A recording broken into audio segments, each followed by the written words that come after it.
set number 2 on Runeberg. PvP Super Friends of the blue team to the north, their opponents to the south. Let's go! Now, once again, something very standard coming from our Season 1 champs. Double 110s, double AMX50s, and you've got that 1390 of course controlled by Batman. On the other side, well, they kept the exact same lineup as he did online, so triple French 50s, then that T32 still controlled by Tua, and that 1390 as well, still just in the hands of Terran.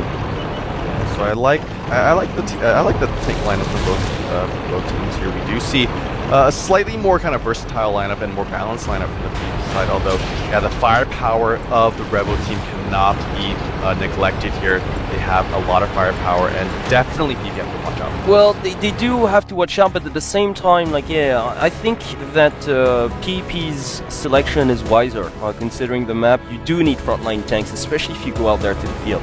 And the thing is, you know, I would have definitely favored the Revo lineup had they rushed kind of the center of the field area, but because they took the long way around and PvP are already kind of camping that eastern village, it's going to be extremely hard for these actually 5100s to land full damage and to basically live up to their full potential. Yeah, Tony Montana was taken out by Terran, but you know, at the same time, I get the feeling that this team Revo is a defensive one. I mean, like, right now, you know, if you play with 350s 100, either you just charge in and you expect, you try to hope to trap a tier 8, or you just keep them at the back like they're doing right now and you're just waiting for your opponents to charge out there in the open. So I reckon that Revo is like really the kind of team to just wait for whatever their opponents have to offer on the table, pretty much. They're very happy to just let their adversaries just attack first. Yeah, I'm sure that PvP are eventually gonna, you know, at least slowly creep up and maybe even go for a push, you know, later on. Well, they can't just go out there in the open field, not with these 50s 100s. Yeah, and I'm sure they're not going to, because the second, you know, they get shot or see a couple shots being fired from those aiming 50s, they're gonna know where they are. They're gonna know, you know, exactly where to come to, and I have a feeling they're gonna at least move more tanks to the city edge area, because if they utilize the city edge, not only will they potentially be able to trap Toa, they will have complete cover from those aiming 50s. Well, yeah, that goes without saying. They do need cover to get closer, because if they try to just charge in like straight from where they are from the eastern village, they'll get cut in half. So they can't do that. Oh, Batman took a lot of damage there, though. Yeah, he did. Wow, already down to like 450 health. The PvP captain has been off form of late, really. I mean, I'm not trying to be mean here or anything like that, but he hasn't played at his usual level for the past few weeks. It might be because, well, today is a little early, at least for these guys. Yeah, a little bit. Might have went out partying last night or something. Oh, that wouldn't surprise me too much. No, but as a whole, like, he hasn't been as decisive for his team as he was last season. I do have to agree with you there, and he has been kind of making the wrong calls, at least sometimes. When it really mattered, we did see that one time, it was actually on Runeberg. Remember one time, I forgot which team they're up against, but they got the early kill. And they rushed. Yeah, that's true. That? Yeah, I do remember that very well. Yeah, so definitely PvP Super Friends. Well, he's a bit of a Lancelot, so to speak. I mean, he's not the most patient of characters, is he? Of course not. But I mean, it has its advantages too. Oh, absolutely. No. I mean, that's how they clinch their title. Oh, they're gonna try to trap Tua. Yeah, here we go. Yeah, they're charging in. Tua has to get out of there right now. I mean, or at least like somebody has to help him out. And I can't believe he's just still staying. Like, man. No, this is not going to work out for him. Yeah, he landed a shot, but the second Antair and Anderto maybe land a shot.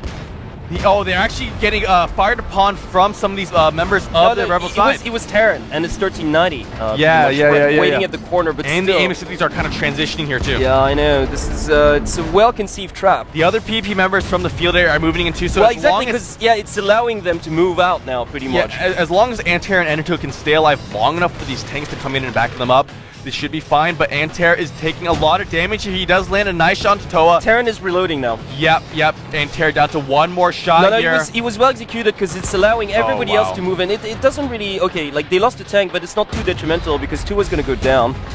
And it allowed all the other members to actually just make it quite safely towards the city edge. So yeah, there you go. Tua might land a shot. No, he does not. Batman finishing him off. It is tied up right now. Slight, only the T1 advantage going in favor of Revo. But the thing is, yeah, Batman here, very nicely positioned. He is low, but he will be able to land a couple shots. He knows that the enemy tank is reloading at this point. Yep.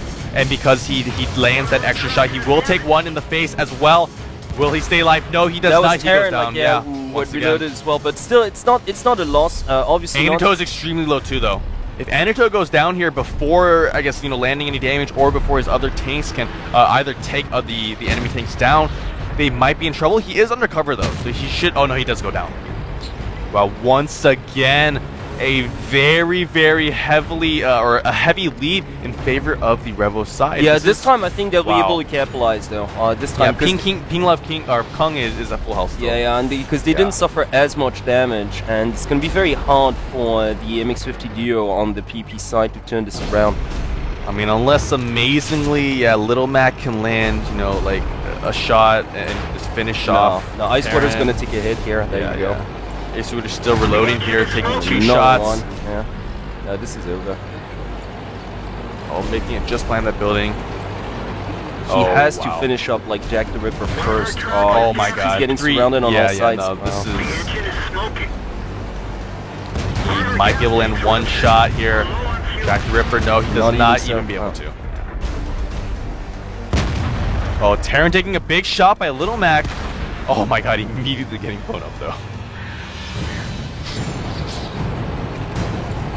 Yeah, very well played come out the Revo side. I honestly, I thought, with the trap pretty much. Just was kind of a bait out there. Yeah, kind of actually. Yeah, the thing is, once I saw the PP side kind of split up very nicely along the city edge and the kind of middle of the field area, I thought they were actually going to pull that off. But once again, a little too much greed. That's what's costing them this season compared to UAD or ISG is that every single time they see an opening, they just go without question. Pretty much, and sometimes they should be a little more patient about how they go about things. Just a little too overconfident. Again, they could have negotiated this a little better, especially when both the 110 started taking damage. They should have stopped right there, pretty much, and waited for the remainder of their troops to join them before just trying to push on their advantage.